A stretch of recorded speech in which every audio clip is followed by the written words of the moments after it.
章。過了些日子，耶穌又進了迦百農，人聽見他在房子裏，就許多人聚集，甚至連門前的都沒有空地。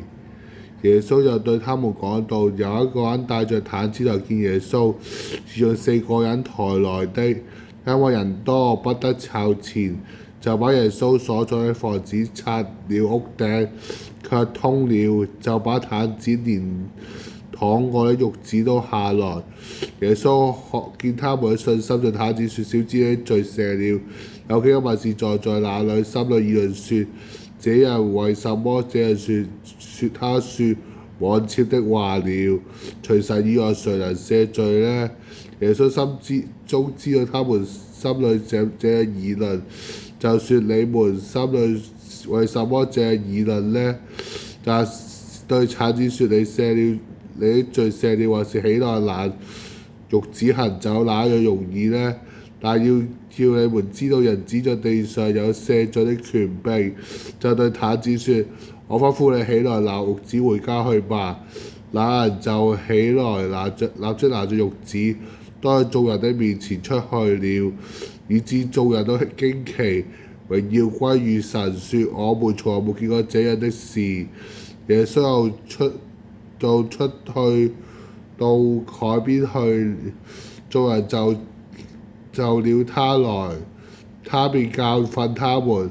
耶穌經過的時候，看見貝格肥的兒子利未坐在關稅上，就對他說：你跟從我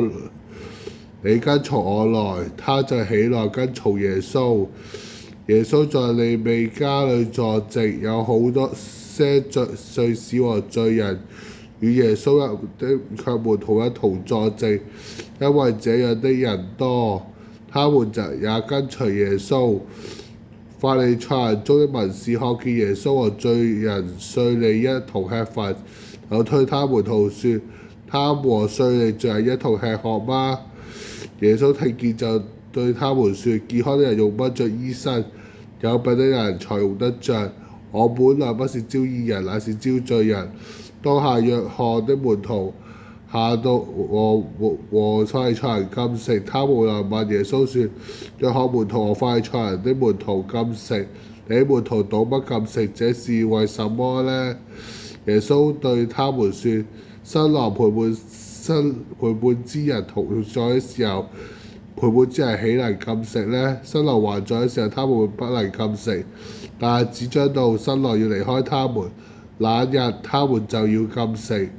沒有人把新的布補在舊的衣服上，恐怕補上了新的布帶壞舊衣服，破的就更大了。也沒有人把新酒裝在舊皮袋裏，恐怕酒把皮袋撕開裂開，酒和酒皮都壞了，唯有新酒裝在新皮袋裏。